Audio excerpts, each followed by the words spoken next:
नमस्कार दोस्तों, आप सुनने जा रहे हैं मुंशी प्रेमचंद जी की कलम से निकली एक अनमोल कहानी, नशा।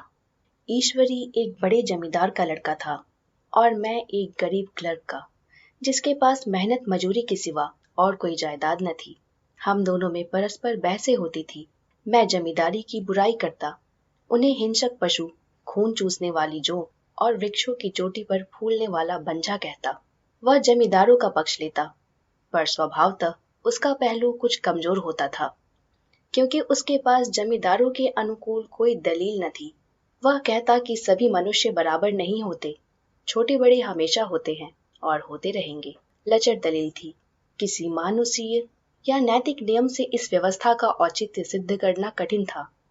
मैं इस वाद विवाद की गर्मी गर्मी में अक्सर तेज हो जाता था और लगने वाली बात कह जाता, लेकिन ईश्वरी हार कर भी मुस्कुराता रहता था।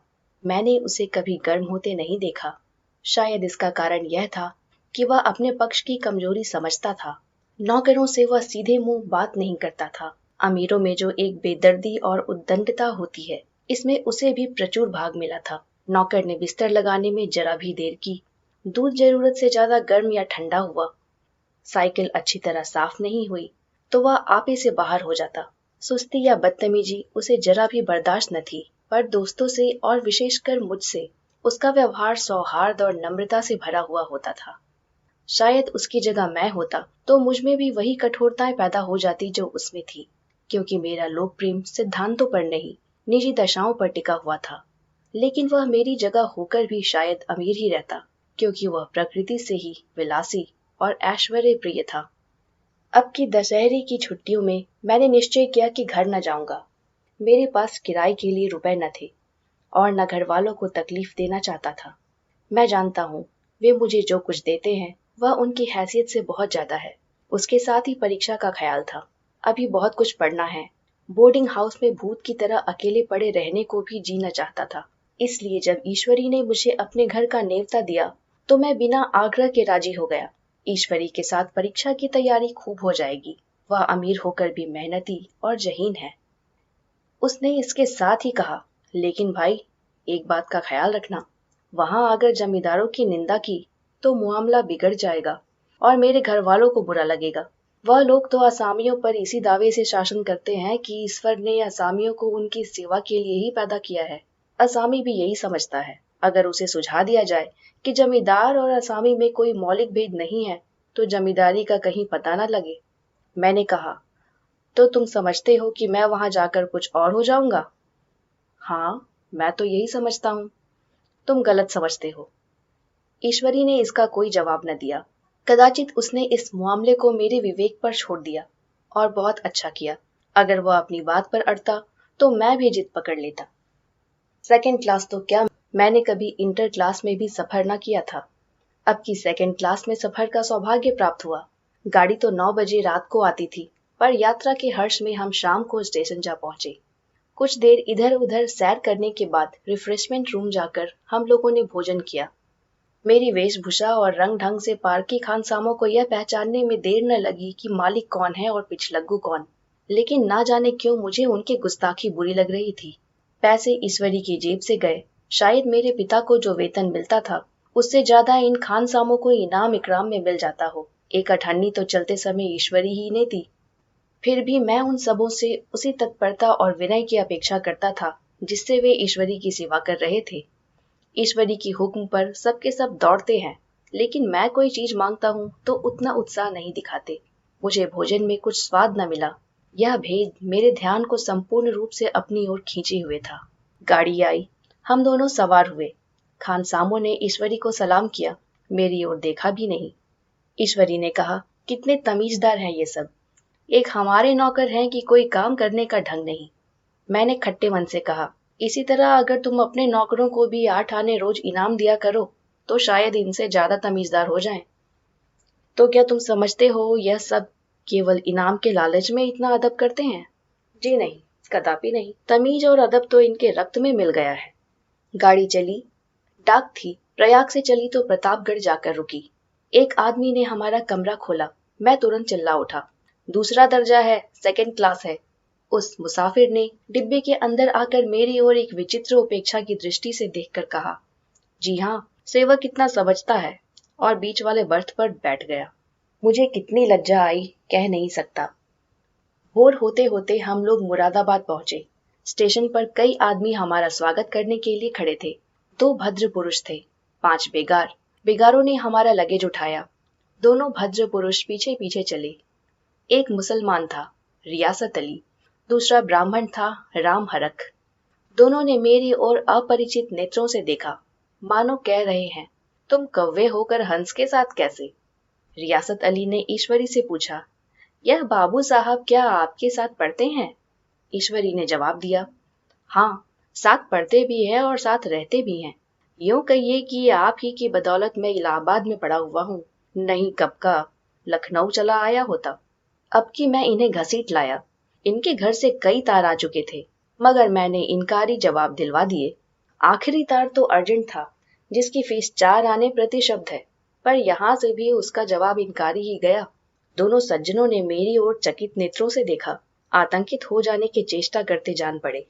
रियासत अली ने अर्धशंका के स्वर में कहा, लेकिन आप बड़े सादे लिबास में रहते हैं। ईश्वरी ने शंका निवारण की, महात्मा गांधी के भक्त हैं साहब, खद्दर के सिवा कुछ पहनते ही नहीं, पुराने सारे कपड़े जला डाले। यूं कहो कि राजा हैं, 2.5 लाख सालाना की रियासत है, पर आपकी सूरत देखो तो मालूम होता है अभी अनाथालय से पकड़कर आए हैं। राम हरख बोले, अमीरों का ऐसा स्वभाव बहुत कम देखने में आता है, कोई भाप ही नहीं सकता। रियासत अली ने समर्थन किया, आपने महाराजा चांगली को देखा होता तो दांतों तले उंगली दबाते। एक गाढ़े की मिर्जई और चमरौधे जूते पहने बाजारों में घुमा करते थे। सुनते हैं एक बार बेगार में पकड़े गए थे और उन्हीं ने 10 लाख का कॉलेज खोल दिया। मैं मन में कटा जा रहा था, पर ना जाने क्या बात थी कि यह सफेद झूठ उस वक्त मुझे हास्यास्पद न जान पड़ा। उसके प्रत्येक वाक्य के साथ मानो मैं उस कल्पित वैभव के समीप तर आता जाता था। मैं शहसवार नहीं हूँ, हाँ, लड़कपन में कई बार लट्टू घोड़ों पर सवार हुआ हूँ। यहाँ देखा तो 2 कलारास घोड़े हमारे लिए तैयार खड़े थे। मेरी तो जान ही निकल गई। सवार हुआ तो बोटियां कांप रही थी। मैंने चेहरे पर शिकन न पड़ने दिया, घोड़े को ईश्वरी के पीछे डाल दिया। खैरियत यह हुई कि ईश्वरी ने घोड़े को तेज न किया, वरना शायद मैं हाथ पैर तुड़वा कर लौटता। संभव है ईश्वरी ने समझ लिया हो कि यह कितने पानी में है। ईश्वरी का घर क्या था, किला था। इमाम बाड़े का सा फाटक, द्वार पर पहरेदार टहलता हुआ, नौकरों का कोई हिसाब नहीं, एक हाथी बंधा हुआ। ईश्वरी ने अपने पिता, चाचा, ताऊ आदि सबसे मेरा परिचय कराया, और उसी अतिशयोक्ति के साथ। ऐसी हवा बांधी कि कुछ ना पूछिए, नौकर चाकर ही नहीं, घर के लोग भी मेरा सम्मान करने लगे। देहात के जमींदार, लाखों का मुनाफा, मगर पुलिस कांस्टेबल को अफसर समझने वाले। कई महाशय तो मुझे हुजूर हुजूर कहने लगे। जब जरा एकांत हुआ तो मैंने ईश्वरी से कहा, तुम बड़े शैतान हो यार, मेरी मिट्टी क्यों पलीत कर रहे हो? ईश्वरी ने दृढ़ मुस्कान के साथ कहा, इन गधों के सामने यही चाल जरूरी थी, वरना सीधे मुंह बोलते भी नहीं। जरा देर बाद नाई हमारे पांव दबाने आया। कुंवर लोग स्टेशन से आए हैं, थक गए होंगे। ईश्वरी ने मेरी ओर इशारा करके कहा, पहले कुंवर साहब के पांव दबा। मैं चारपाई पर लेटा हुआ था। मेरे जीवन में ऐसा शायद ही कभी हुआ हो कि किसी ने मेरे पांव दबाए हों।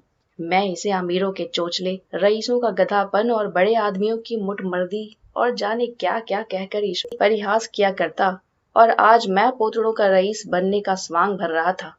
इतने में 10 बज गए। पुरानी सभ्यता के लोग थे। नई रोशनी अभी केवल पहाड़ की चोटी तक पहुंच पाई थी। अंदर से भोजन का बुलावा आया। हम स्नान करने चले।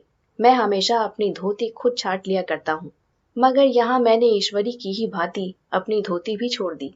अपने हाथों अपनी धोती झाड़ते शर्म आ रही थी। अंदर भोजन करने चले। हॉस्टल में जूते पहले मेज पर जा डटते थे, यहाँ पांव धोना आवश्यक था। कहार पानी लिए खड़ा था। ईश्वरी ने पांव बढ़ा दिए, कहार ने उसके पांव धोए। मैंने भी पांव बढ़ा दिए, कहार ने मेरे पांव भी धोए। मेरा वह विचार ना जाने कहाँ चला गया था। सोचा था वहां देहात में एकाग्र होकर खूब पढ़ेंगे, पर यहाँ सारा दिन सैर सपाटे में कट जाता था। कहीं नदी में बजरे पर सैर कर रहे हैं, कहीं मछलियों या चिड़ियों का शिकार खेल रहे हैं, कहीं पहलवानों की कुश्ती देख रहे हैं, कहीं शतरंज पर जमे हैं। ईश्वरी खूब अंडे मंगवाता और कमरे में स्टोव पर ऑमलेट बनते। नौकरों का एक जत्था हमेशा घेरे रहता। अपने हाथ पांव हिलाने की कोई जरूरत नहीं, केवल जबान हिला देना काफी है। नहाने बैठो तो आदमी नहलाने को हाजिर, लेटो तो आदमी पंखा झलने को खड़े। मैं महात्मा गांधी का कुंवर चेला मशहूर था। भीतर से बाहर तक मेरी धाक थी। नाश्ते में जरा भी देर न होने पाए, कहीं कुंवर साहब नाराज न हो जाएं, बिछावन ठीक समय पर लग जाए। कुंवर साहब के सोने का समय आ गया। मैं ईश्वरी से भी ज्यादा नाजुक दिमाग बन गया था, या बनने पर मजबूर किया गया था। ईश्वरी अपने हाथ से बिस्तर बिछा ले, लेकिन कुंवर मेहमान अपने हाथों से कैसे अपना बिछावन बिछा सकते हैं? उनकी महानता में बट्टा लग जाएगा। एक दिन सचमुच यही बात हो गई। ईश्वरी घर में था। शायद अपनी माता से कुछ बातचीत करने में देर हो गई। यहाँ 10 बज गए। मेरी आंखें नींद से झपक रही थी, मगर बिस्तर कैसे लगाऊं? कुंवर जो ठहरा, कोई 11:30 बजे महरा आया। बड़ा मुंह लगा नौकर था। घर के धंधों में मेरा बिस्तर लगाने की उसे सुधे ही न रही। अब जो याद आई तो भागा हुआ आया। मैंने ऐसी डांट बताई कि उसने भी याद किया होगा। ईश्वरी मेरी डांट सुनकर बाहर निकल आया और बोला, तुमने अच्छा किया। यह सब हरामखोर इसी व्यवहार के योग्य हैं। इसी तरह ईश्वरी एक दिन एक जगह दावत में गया हुआ था। शाम हो गई, मगर लैंप मेज पर रखा हुआ था। दिया सलाई भी थी, लेकिन ईश्वरी खुद कभी लैंप नहीं जलाता था। फिर कुंवर साहब कैसे जलाएं? मैं झुंझला रहा था। समाचार पत्र आया रखा हुआ था। जी उधर लगा हुआ था, पर लैंप नदारद। दैव योग से उसी वक्त मुंशी रियासत अली आ निकले। मैं उन्हीं पर उबल पड़ा। ऐसी फटकार बताई कि बेचारा उल्लू हो गया। तुम लोगों को इतनी फिक्र भी नहीं कि लैंप तो जलवा दो? मालूम नहीं ऐसे कामचोर आदमियों का यहाँ कैसे गुजर होता है। मेरे यहाँ घंटे भर निर्वाह न हो। रियासत अली ने कांपते हुए हाथों से लैंप जला दिया। वहां एक ठाकुर अक्सर आया करता था। कुछ मन चला आदमी था। महात्मा गांधी का परम भक्त। मुझे महात्मा जी का चेला समझकर मेरा बड़ा लिहाज करता था, पर मुझसे कुछ पूछते संकोच करता था। एक दिन मुझे अकेला देखकर आया और हाथ बांधकर बोला, सरकार तो गांधी बाबा के चेले हैं ना? लोग कहते हैं कि यहाँ सुराज हो जाएगा तो जमींदार ना रहेंगे। मैंने शान जमाई, जमींदारों के रहने की जरूरत ही क्या है? यह लोग गरीबों का खून चूसने के सिवा और क्या करते हैं? ठाकुर ने फिर पूछा, तो क्यों सरकार सब जमींदारों की जमीन छीन ली जाएगी? मैंने कहा, बहुत से लोग तो खुशी से दे देंगे, जो लोग खुशी से ना देंगे उनकी जमीन छीननी ही पड़ेगी। हम लोग तो तैयार बैठे हुए हैं, जो ही स्वराज हुआ अपने इलाके असामियों के नाम हिब्बा कर देंगे। मैं कुर्सी पर पांव लटकाए बैठा था। ठाकुर मेरे पांव दबाने लगा। फिर बोला, आजकल जमींदार लोग बड़ा जुल्म करते हैं सरकार। हमें भी हुजूर अपने इलाके में थोड़ी सी जमीन दे दे तो चलकर वहीं आपकी सेवा में रहें। मैंने कहा, अभी तो मेरा कोई अख्तियार नहीं है भाई, लेकिन जो ही अख्तियार मिला मैं सबसे पहले तुम्हें बुलाऊंगा। तुम्हें मोटर ड्राइवरी सिखाकर अपना ड्राइवर बना लूंगा। सुना उस दिन ठाकुर ने खूब भंग पी और अपनी स्त्री को खूब पीटा और गांव के महाजन से लड़ने पर तैयार हो गया। छुट्टी इस तरह तमाम हुई और हम फिर प्रयाग चले। गांव के बहुत से लोग हम लोगों को पहुंचाने आए। ठाकुर तो हमारे साथ स्टेशन तक आया। मैंने भी अपना पार्ट खूब सफाई से खेला और अपनी कुबेरोचित विनय और देवत्व की मुहर हर एक हृदय पर लगा दी। जी तो चाहता था हर एक नौकर को अच्छा इनाम दूं, लेकिन वह सामर्थ्य कहाँ थी। वापसी टिकट था ही, केवल गाड़ी में बैठना था, पर गाड़ी आई तो ठसाठस भरी हुई। दुर्गा पूजा की छुट्टियां भोगकर सभी लोग लौट रहे थे। सेकंड क्लास में तिल रखने की जगह नहीं। इंटर क्लास की हालत उससे भी बदतर। यह आखिरी गाड़ी थी, किसी तरह रुक न सकते थे। बड़ी मुश्किल से तीसरे दर्जे में जगह मिली। हमारे ऐश्वर्य ने वहां अपना रंग जमा लिया, मगर मुझे उसमें बैठना बुरा लग रहा था। आए थे आराम से लेटे लेटे, जा रहे थे सिकुड़े हुए। पहलू बदलने की भी जगह न थी। कई आदमी पढ़े लिखे भी थे। वे आपस में अंग्रेजी राज्य की तारीफ कर रहे थे। एक महाशय बोले, ऐसा न्याय तो किसी राज्य में नहीं देखा। छोटे बड़े सब बराबर। राजा भी किसी पर अन्याय करे तो अदालत उसकी गर्दन दबा देती है। दूसरे सज्जन ने समर्थन किया, अरे साहब, आप खुद बादशाह पर दावा कर सकते हैं, अदालत में बादशाह पर डिग्री हो जाती है। एक आदमी जिसकी पीठ पर बड़ा गट्ठर बंधा था, कलकत्ते जा रहा था। कहीं गठरी रखने की जगह न मिली थी। पीठ पर बांधे हुए था।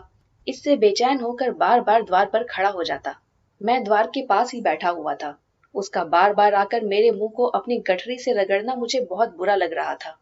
एक तो हवा यूं ही कम थी, दूसरे उस गंवार का आकर मेरे मुंह पर खड़ा हो जाना मानो मेरा गला दबाना था। मैं कुछ देर तक जब्त किए बैठा रहा। एकाएक मुझे क्रोध आ गया।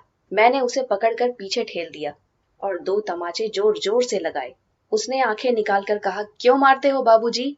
हमने भी किराया दिया है। मैंने उठकर 2-3 तमाचे और जड़ दिए। गाड़ी में तूफान आ गया। चारों ओर से मुझ पर बौछार पड़ने लगी।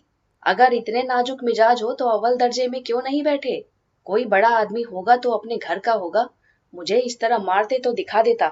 क्या कसूर किया था बेचारे ने? गाड़ी में सांस लेने की जगह नहीं, खिड़की पर जरा सांस लेने खड़ा हो गया तो इस पर इतना क्रोध? अमीर होकर क्या आदमी अपनी इंसानियत बिल्कुल खो देता है? यह भी अंग्रेजी राज्य है जिसका आप बखान कर रहे थे। एक ग्रामीण बोला, दफ्तरन माँ घुसन तो पावत नहीं, इस पर इतना मिजाज? ईश्वरी ने अंग्रेजी में कहा, what an idiot you are बिर। और मेरा नशा अब कुछ कुछ उतरता हुआ मालूम होता था। समाप्त।